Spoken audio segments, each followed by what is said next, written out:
Riding high off of a strong finish to the 2024 regular season, what do the Panthers need to do this offseason? I'll tell you right here on Locked On Panthers.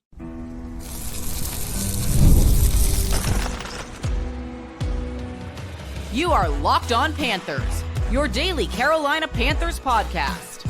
Part of the Locked On Podcast Network, your team every day.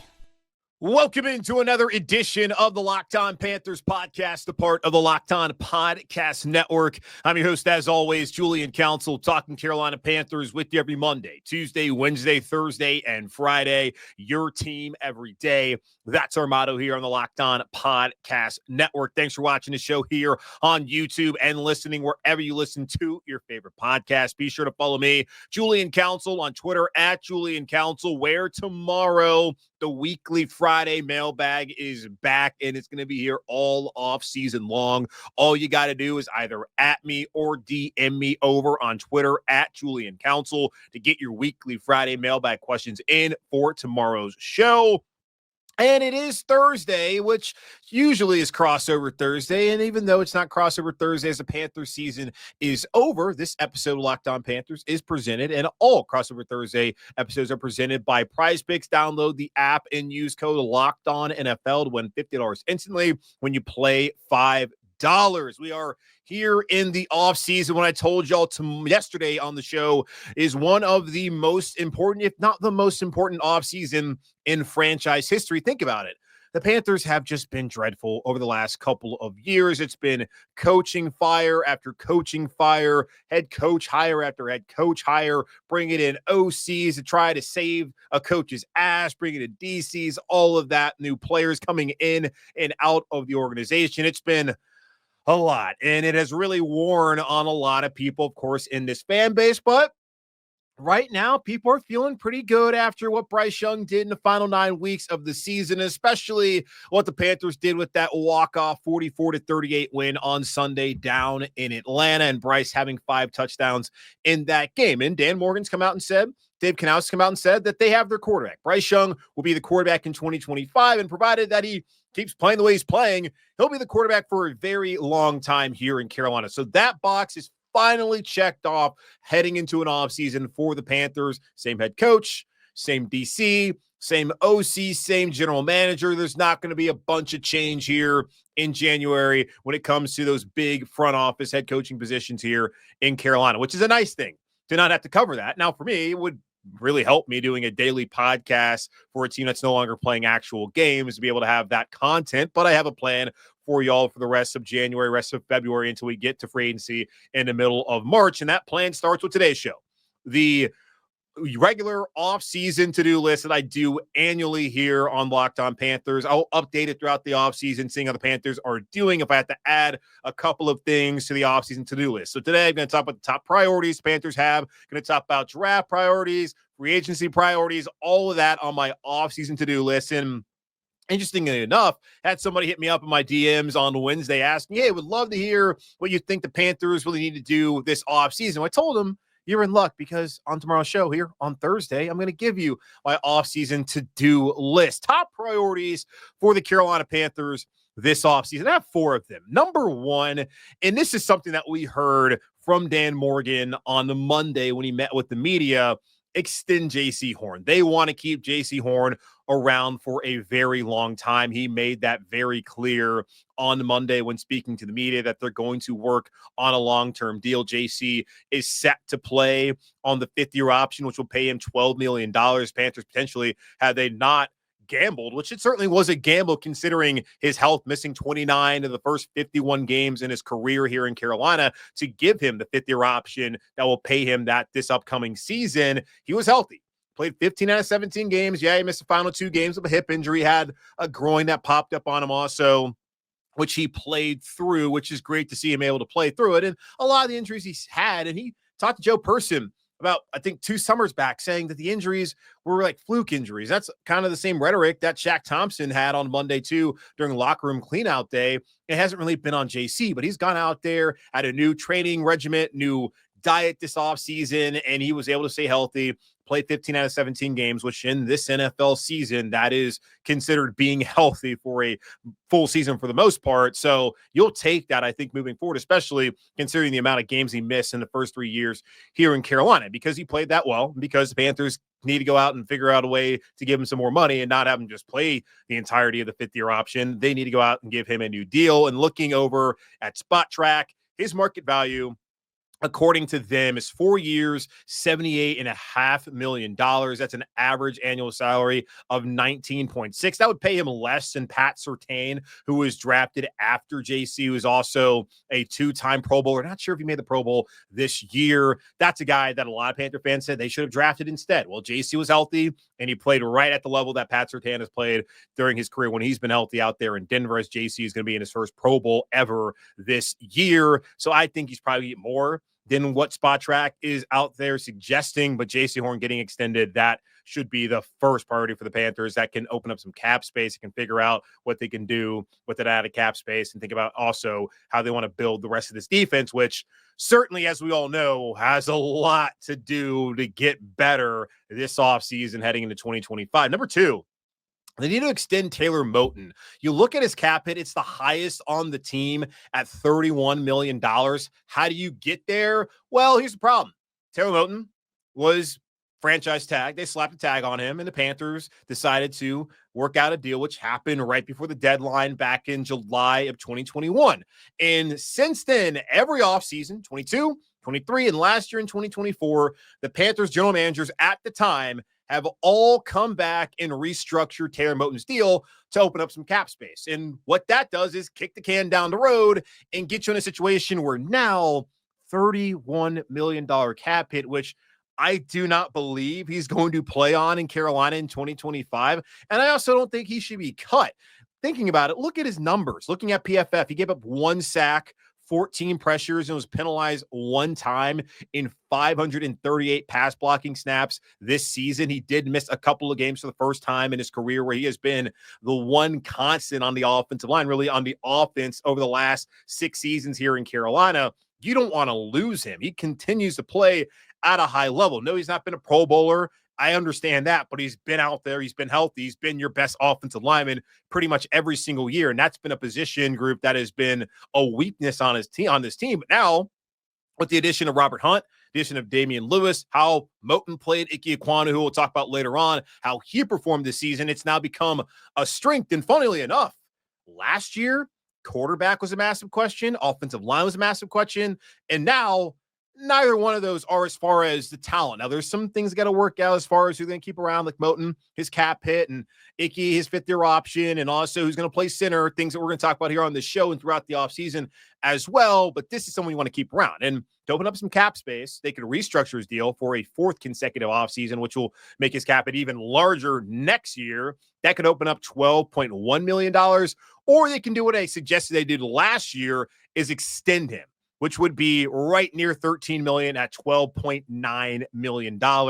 I think that makes the most sense. Extend Taylor Moton, get a nice, not team-friendly, but reasonable deal for both parties that keeps him here for at least the next 2-3 seasons in Carolina. So go out there, extend Taylor Moton, open up nearly $13 million of cap space. You cannot play him on a $31 million cap hit, and you also should not cut him at all either, as there will be a lot of dead money that will be on the Carolina Panthers' hands.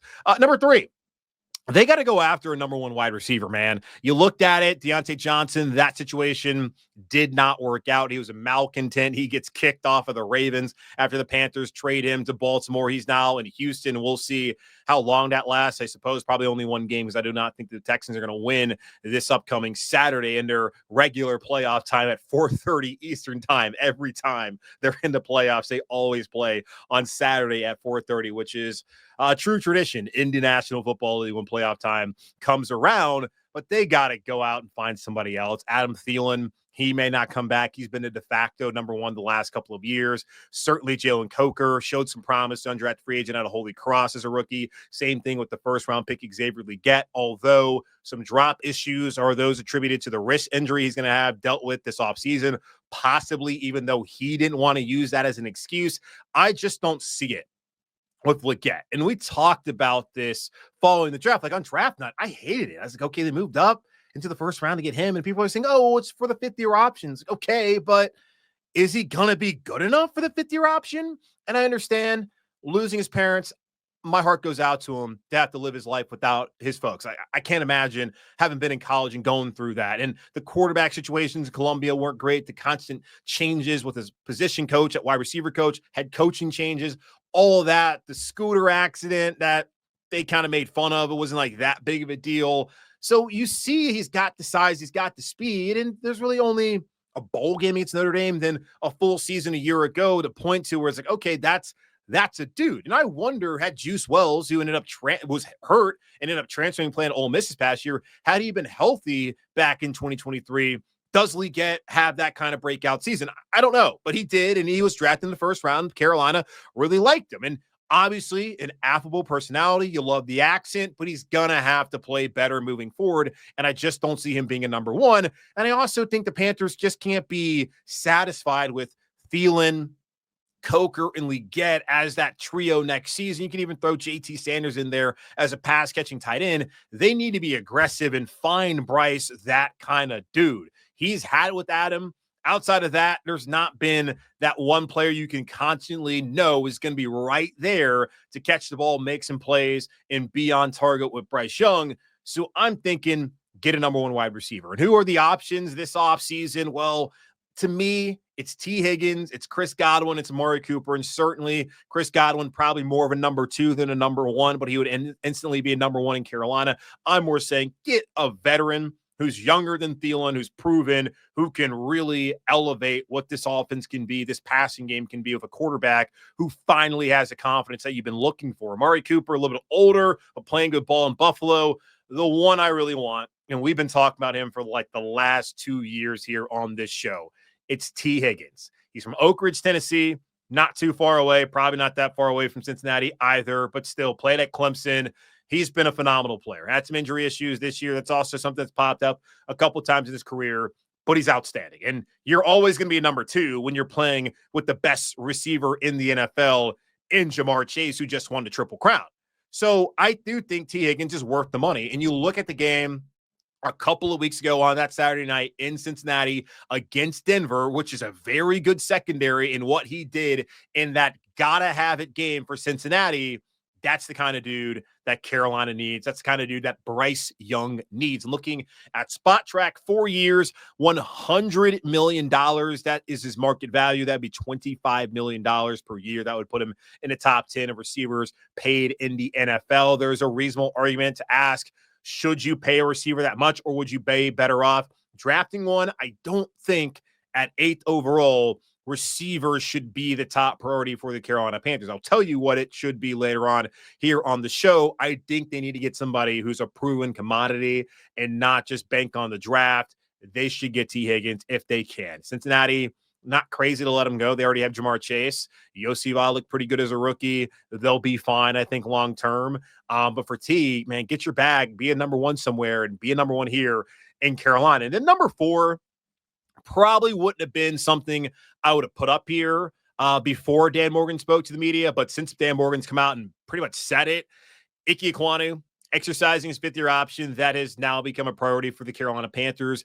You look at the benchmark for playing time, he's hit that. That would be $18.4 million that he would get paid in 2026 if he indeed plays on a 5th-year option. He'll get that money regardless if they do sign him to an extension next offseason. They'll give him the 5th-year option and give him some other money on top of that in the ensuing seasons after that, much like McCaffrey and DJ Moore and a lot of the other guys. They've done that in the past year in Carolina. But you look at his season, was better, gave up 7 sacks, 39 pressures, and was penalized 12 times. So you don't love that, of course, but now is in 593 pass blocking snaps. Compare that to Moton. Moton gave up 1 sack. Ickey gave up 7. Moton gave up 14 pressures. Ickey gave up 39, and Moton was penalized once, and Ickey was penalized 12 times.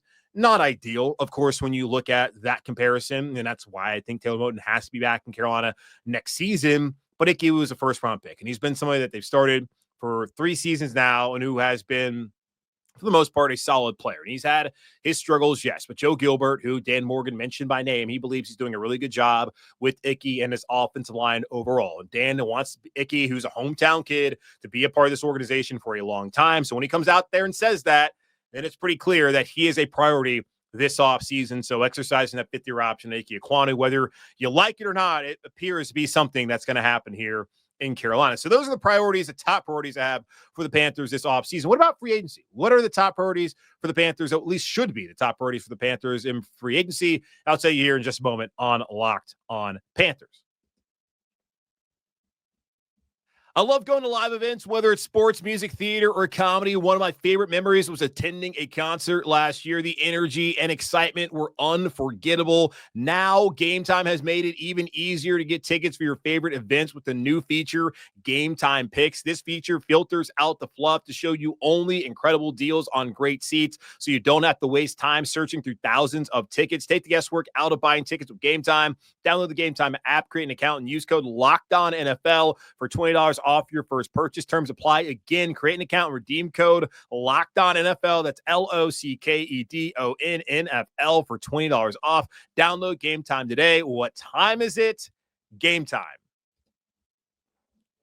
What do the Panthers need to focus on once they get to free agency in the middle of March, and even before they get to free agency in the middle of March in the new league year, which is going to happen at 4 p.m. Eastern time on March 12th? Let's talk about where the roster currently stands, some of the guys they have as free agents, and who the Panthers should bring back. And I'll probably do a stay or go podcast later on, understanding that not every single person watches and listens to shows, and that every show is a first show for somebody out there. So some things may be repeated throughout the course of the offseason. But again, not everybody watches every day, not everybody's an everydayer, and I appreciate all the everydayers out there. But looking at free agency, the Panthers have 21 unrestricted free agents. They have 5 restricted and 3 exclusive rights free agents. The first guy I want to talk about is Cade Mays, who did not make the team, was on a Giants practice squad. Carolina had an injured Austin Corbett. They had to figure out what they're going to do, and they brought back Cade Mays to be a backup, be some depth, but he ended up actually being back there as a starter because Ickey Ekwonu missed some time, and they had to put Brady Christensen there at left tackle. They felt comfortable with him there, and they brought in Cade Mays to start.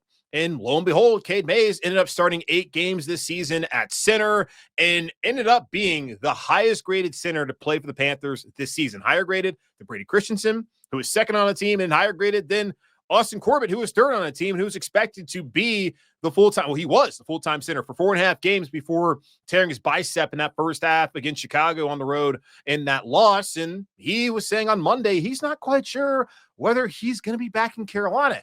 I don't necessarily think he should be back in Carolina, considering that injury, the injury the year before, the meniscus, and coming back off the ACL. He was great at right guard that first season in 2022. He was awesome. Really helped the Panthers turn things around. He and Taylor Moton arguably were the best offensive linemen on the team. Well, they certainly were, but you could argue which one of them was the better offensive lineman for the Panthers during that season, especially when they turned things around and were a downhill rushing attack. But since tearing his ACL, Austin Corbett just has not been a reliable player. Played in 4 games last year, played in 4.5 this year. I just don't think, especially now that he's over the hill at 30, even if he is a great leader, great locker room presence, it makes sense for Carolina. With still not a ton of cap space for a team that went 5-12. Looks like the quarterback situation is figured out, of course, but they still have a lot of cap space, where there's some other teams that certainly have a ton, and Carolina's had to open up some space.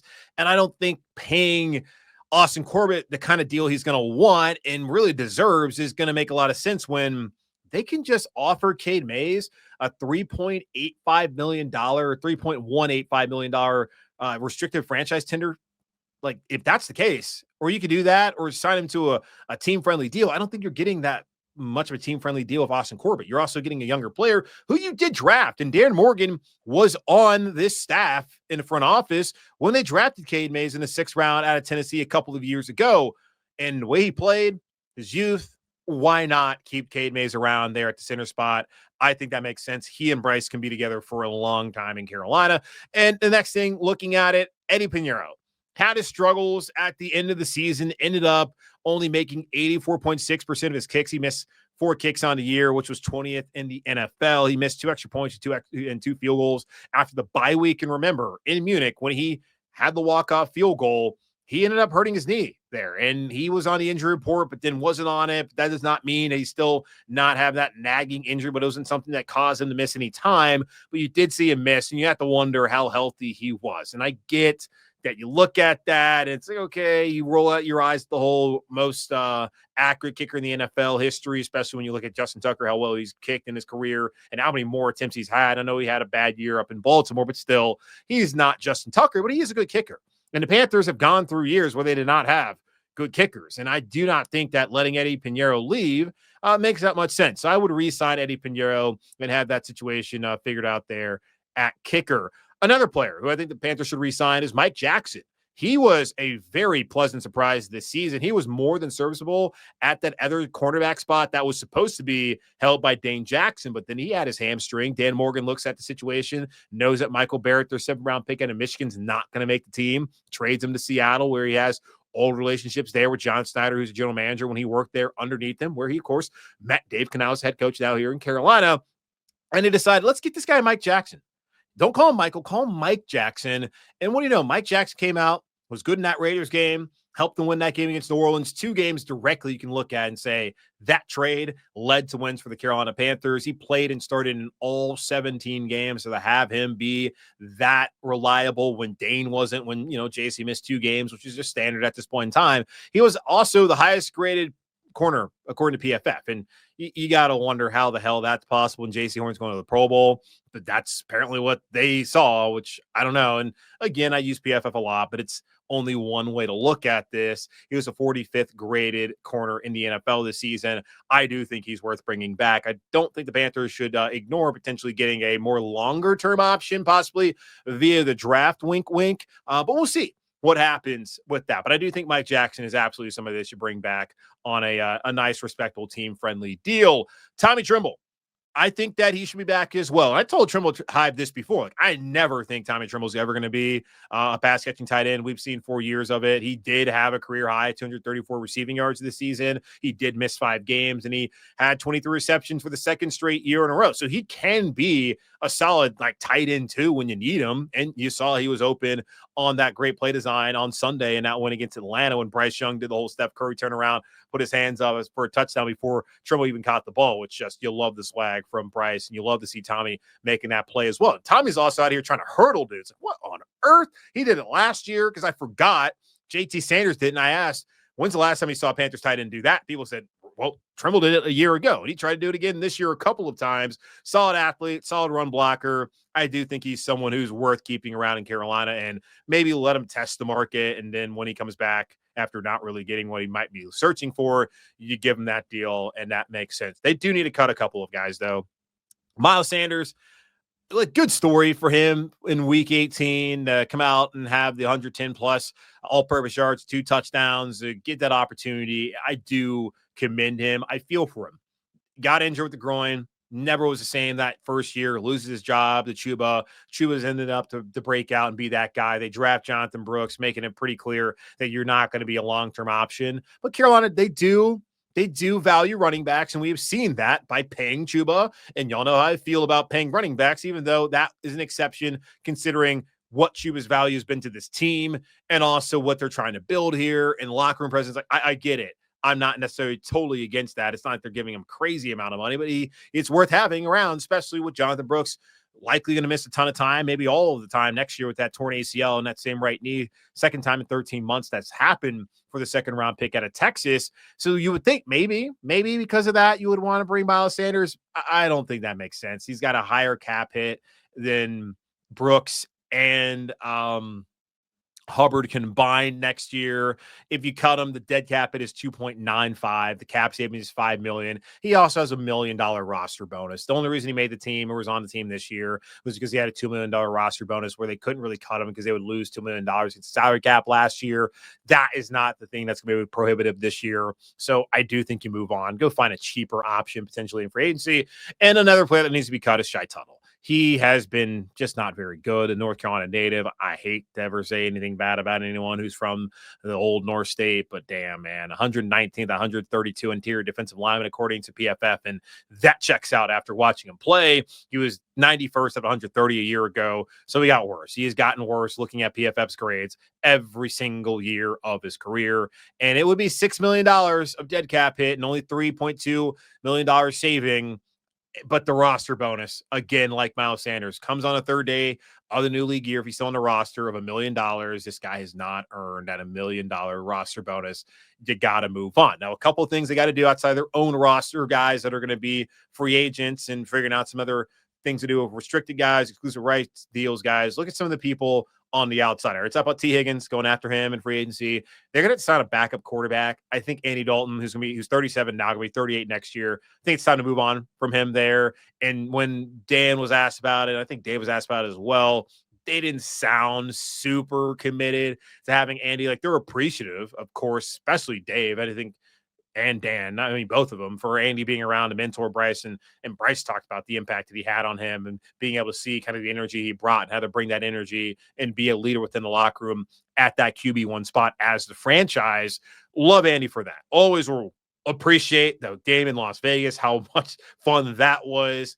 I do think, though, they should go younger at the quarterback position. Some guys I'm looking at, Marcus Mariota, who had a day against Panthers defense this year. That was another sign of, man, this is a bad defense. Jacoby Brissett, who wasn't great in New England, but still would make sense as one of those younger veteran backups. Mason Rudolph is actually from the area, from Rock Hill. He could make sense. He wasn't great, but he was better than Will Levis in Tennessee, but I don't see him coming back there.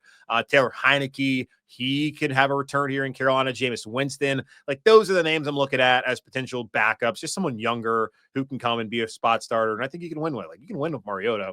Brissett, a lot tougher. Rudolph, yeah, I mean, he turned it around last season when Pittsburgh, they went through Kenny, they went through Mitch, they went through Rudolph, and he helped them get to the playoffs and actually played some decent ball. So we'll see what they try to do there, but I do think they'll get another backup. And then I brought this up a moment ago, but Miles Sanders, don't think it makes sense. Let him go and go find someone on a cheaper deal and go find someone maybe who wants to kind of be a prove-it year. And Javonte Williams, who's from North Carolina, played, of course, at the University of North Carolina in Chapel Hill with Mac Brown. I do think that he would make a lot of sense. He was a good player in Denver, towards the ACL, hasn't been that guy recently. They have dude from Notre Dame, whose name is escaping me, that's a rookie there now, which he's taking that spot. McLaughlin's taking a spot. Javonte is not going to be back in Denver. So I do think after, the playoffs, they're going to lose in Buffalo on Sunday. Would make a lot of sense to be somebody that can come here to fill in for the season as number 2 back. And he's a good pass catcher out of the backfield too. Chase Edmonds had 450 yards this past season down in Tampa. He would make sense as he was with Dave Canales a year ago. Like, those are 2 guys I'm looking at. So get a veteran running back at a reasonable rate. Don't go out here paying anything crazy. I know they value running backs, but let's not value them too much now when it comes to having these backs and you already paid Chuba. And of course, you got Jonathan Brooks, you got in the second round last year, who will be eventually, hopefully, knock on wood, he stays healthy, your future at that position. So that is what I think they should do as far as priorities go in free agency. What about the draft? Long way to go. Got to get through a lot of things I already mentioned before we can really focus on the draft. But let's talk about some of the draft priorities, at least right now on January 9th for the Carolina Panthers, here in just a moment on Locked On Panthers. From big upsets to game-winning drives, the NFL playoffs are better with FanDuel, because right now new customers can bet $5 and get $200 in bonus bets guaranteed. That's $200 in bonus bets, win or lose. The FanDuel app gives you everything you need for live bets, same-game parlays, and so much more. And I told y'all before, got my money on the Detroit Lions to win the Super Bowl. Would love to see that happen, as that has been a downtrodden franchise for a very, very long time. And also, Lions fans, Locked On Lions listeners in particular, have been very nice to me when I've done crossovers with them in the past. So go Lions. Hope you win it and get it done for the Cat family here in the NFL. Just visit FanDuel.com to join today and get started with $200 in bonus bets. That's FanDuel.com. Make this playoff season unforgettable with FanDuel, an official sportsbook partner of the NFL.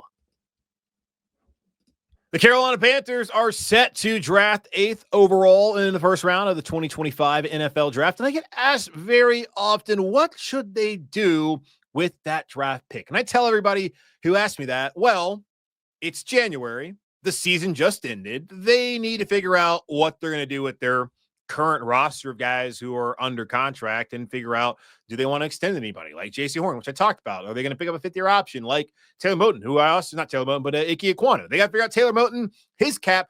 Those things got to happen first. They also need to figure out of their unrestricted free agents, restricted free agents, exclusive free agents, exclusive rights free agents, who are those guys they want to keep around? Then after that, there's free agency going on the rest of the NFL. They need to evaluate and see what's going to happen there. We haven't even had the combine. We haven't even had the Senior Bowl. There's a lot more important things that happen with this roster than, the draft. It's not happening until April. So there's a lot of things going on, but we will talk about it right now. When people ask me that, I tell them, guys, there's a lot of other things that they're focused on, and it's not like the draft is on the back burner, but I think Dan Morgan's kind of concerned about Jaycee Horn and Taylor and all that, more so than who's he going to take way back in the end of April. But I'll talk about that, of course, because, of course, it is a priority for the Panthers, and they're going to get to that at some point in time in the offseason. I just try to remind you that there are other things that they have to do before I can really give you an educated guess of what they will do. Now, here's what I think right now, looking at things and probably how things may play out in free agency, they probably should do. What the Panthers need after having a horrible season defensively is to have a draft much like the Los Angeles Rams had this past season, where they took Jared Verse in the first round, and he has been outstanding for them. They took Braden Fisk, thanks to the Carolina Panthers, who decided 39, we don't need it. We're good. We got another pick. We're fine. They traded that over to Los Angeles as there was a run in defensive tackles. They got Braden Fisk also out of Florida State, and he has been outstanding. And they got a rival of those two guys in Cam Kitchens out of Miami in the 3rd round later on. All 3 of those guys have been key defensive starters for the Rams this season, who, of course, won the NFC West, and they're going to play on Monday Night Football. And my thoughts are out there. My heart goes out to all the folks there affected by the fires there in the greater Los Angeles area. Jared Verse, Braden Fisk, Cam Kitchens. They need 3 guys like that. An edge rusher, a defensive tackle, and a safety. That is what I would love to see the Carolina Panthers get in the draft come late April. And looking at defensive tackle, a key is just acquire defensive tackle, whether it's in free agency or the draft. Find somebody. I do think, obviously, Derek Brown is going to be your dude. He's going to be more of a defensive end in that 3-4 scheme. They're going to come back and run. Look at Ashawn Robinson having 5.5 sacks this year. Also going to be more of a defensive end. They need to find a true nose tackle. Shai Tuttle could not do it the last 2 seasons. They got to find it. When you look at guys right now in the league who have played that spot, BJ Hill up in Cincinnati, it's been more of a 4-3 front, but still, that's somebody I think can play it. And player went to Clemson, could make sense. Get BJ Hill, really highly graded player. You got Jaron Reed as well. You got Puna Ford. Like, those are the 3 guys looking at just pending free agents at that defensive tackle, that nose tackle spot, who would make a lot of sense. And Puna Ford certainly would make sense for Carolina. Looking in the draft, Mason Graham out of Michigan, Kenneth Grant out of Michigan, either one of those guys, it would be great. Now, we're not sure where the Panthers are going to be drafting quite yet, and as far as the 2nd round goes, as that is the Rams pick. And if you would like a higher pick, of course, root against the Rams on the Monday when they face off against our old friend Sam Darnold and the Vikings, even though I think the Rams are probably going to win that game, because who trusts Darnold?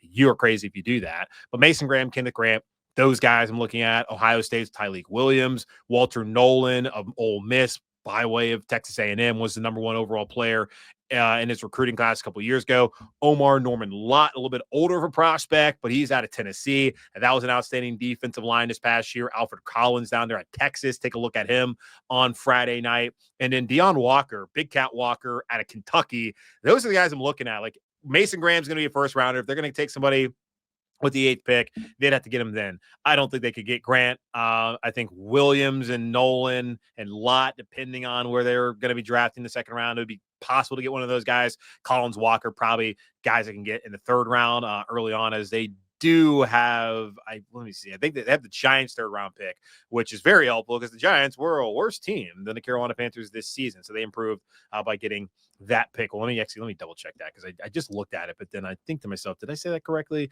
No, they have their own 3rd round pick. They have the Giants, 5th round pick. Okay, so still 3rd round pick will be high enough to potentially get one of those guys. They also, I think they need to draft an edge rusher. And this would be the priority to me at 8. Clowney, maybe they keep him around. We'll see. I do think it kind of makes sense. Like, they do need edge guys. And I mean, he's around locally. I think the deal is good enough. Cap, it's not crazy enough. Bring him back. Bring back, of course, DJ Wonnum, who really did show you something in the final 8 games of the season, but they got to find somebody long-term. And Clowney is nice to fill the hole in the need for now, but he was never going to be a long-term option. Wonnum certainly looks like somebody who can be sticking around here for the next 4 or 5 years or so, potentially in Carolina, if he can stay healthy and play the way he played in the second half of the season for Carolina once he was back out there. They got to draft an edge rusher. And after letting Burns go, not wanting to pay the premium of $30 million a year like the Giants paid and using that draft compensation to help him out and build towards the future, they need to get somebody to replace him. Like, truly, Wonnum's not that replacement. Clowney is not that replacement. Abdul Carter could be that replacement. Now, he may not play in the playoff game. I can't remember whether Penn State's playing tonight or if they're playing tomorrow. He's a game time decision, so you may not get to see him. If you do, he's not going to be at his best. Maybe he will. But Abdul Carter, that would be the guy I'm looking at. Nick Scorton, who transferred from Purdue to Texas A&M this past year. A dude. Mykel Williams, go back to that game back in Austin when Georgia and Texas were playing. Calvin Banks, the top tackle, is either him or Will Campbell at LSU, but Calvin Banks, he's been outstanding. He got his ass whooped. That whole Texas offensive line, Connor Williams, the right tackle, they got their ass kicked by Kirby Smart and Georgia's Bulldogs on the defensive line that day. And Mykel Williams was a dude, and that's a dude I would love to see. And in hometown flavor, James Pierce Jr. Why not? He was expected to be one of those top guys. In and out. He had a lot of pressures to not get home as much as far as getting sacks this season. Got to be better against the run. A little bit slighter, more of frame as some of these other guys. I think him and Mike are kind of closer to each other, where Scorton and Abdul are definitely just some freak. Like, Abdul Carter's a freak, man. But James Pierce Jr. would love to see that happen as well. Like defensive tackle, acquire a safety, whether it's in free agency or it's not. I mean, I'm looking at the draft. You would have a tough time getting some of these guys, at least early on, like Xavier Watson at Notre Dame. Like, watch that dude when they play against Penn State in this game coming up in the Orange Bowl. Like, Penn State's going to want to run the ball. And you look at Xavier Watts, how he came up and defended the run, defended even some of the short passes in the Sugar Bowl against Georgia. God, sure tackler. And God, the Panthers need a short tackler. Xavier Watts, dog out of Notre Dame. Malachi Starks, also really good coverage safety out of Georgia. Would love to have him. And then some guys that if you're going to wait later on, Nick Emanwari out of South Carolina had an unceremonious, there we go, unceremonious exit out of Columbia as he quit. He didn't opt out. He quit in the middle of the game after halftime. Didn't tell anybody beforehand. Didn't tell anybody at half. Just said, I'm not going to play anymore. And Shane Beamer obviously didn't like that. And but apparently reading the Gamecock website, the Big Spur on 247 Sports, it's not going to affect his draft stock. Some teams even see him as a first rounder. I mean, I would raise an eyebrow. Like, come on, dude. Really, there's a way to go about that. If you want to opt out, just don't play, or at least tell the coaches beforehand. And so they're prepared and not just surprised when you're deciding, no, I'm not going to play. But he's a good player. Is. And I watch a lot of South Carolina ball. I have a lot of friends who in South Carolina. So unfortunately, I'm watching the Gamecocks too many times. Andrew Makuba, who was at Clemson, transferred to Texas, been a part of the best, arguably the best secondary in college football. He's another guy I look at safety. And then finally, I think they're not going to go all defense. I do think it's asinine that they did that back in 2020. I get the amount of guys that they lost on the defensive side of the ball, but come on, like, is that the smartest tactic? Probably not. And is Marty Hurney here anymore? No. Is Matt Rule here anymore? No. Are any of those guys other than Derek Brown here? No. So maybe be smarter about how you're going to go about it. But I do think they should attack defense in free agency and, of course, in the draft heavily. And then you get a corner. Because right now you look at it, they're going to have JC back. I think Mike Jackson would make sense to come back as the other outside corner. Shaw Smith, who you drafted, and they talk about they got to develop the guys that they drafted who are already here. He needs to slot in there at that nickel spot or in the slot. No pun intended. So those three, Then safety, you look at Damani Richardson. He's probably a favorite to come back and start. You got to get another safety. Do you want to get a rookie next to him, or would you rather get somebody as a veteran? We'll see. But I do think that Mike Jackson's not a long-term answer at corner. I think they need to go find somebody else out there. Trey Amos at Ole Miss would make a lot of sense. Jahdae Barron, who won the Thorpe Award for the best cornerback in college football, he would make a lot of sense out of Texas. Siobhan Ravel and Benjamin Morrison are two guys who have torn ACLs, and are two guys that could potentially drop back and allow the Panthers, who I know you just went through the whole ACL thing with Jonathan Brooks, but at least you had Chuba. You knew that it wasn't going to be until 2025 if things had worked out the right way to where he was going to be the guy potentially, or at least really be a big part of the offense. And this could be the same case with Siobhan Ravel and ECU fans. I apologize if I'm getting his name wrong. He's out of ECU, by the way. But I haven't watched you lately because you guys have been dreadful. But you gotten better. Blake Harrell, love to see it. Benjamin Morrison, Notre Dame. I thought really he was going to be the best corner in college football this past season. He tore his ACL early on in the season. Notre Dame's still fine without him, but he's a really good player. Like, those are the four I'm looking at. If they're going to draft somebody and be that long-term guy opposite of JC, I think that would make a lot of sense. So those are my draft priorities. So anybody who's asking me, hey, what do you think they should do in the draft? Well, I just told you right there. That's just a guess of what at least that's what I think they should be focusing on as of right now. And well, ask me at the end of March, heading to April, and I can give you probably a far better inclination of what they may do and what they need to do on draft night up in, I don't even know where the draft's at. Doesn't matter. All right. That's going to wrap up this edition of the Locked On Panthers podcast by our Locked On Podcast Network, hosted by yours truly, Julian Council. Again, y'all, subscribe or follow the show for free on YouTube or wherever you listen to your favorite podcast. And be sure to follow me, Julian Council, on Twitter at Julian Council, where I will be back with you tomorrow for the weekly Friday mailbag, the first Friday mailbag of the offseason. And either at me, DM me, get those questions in for tomorrow's show. In the meantime, be safe, be happy, be whole as always, keep pounding. And I will talk to y'all, of course, on Friday.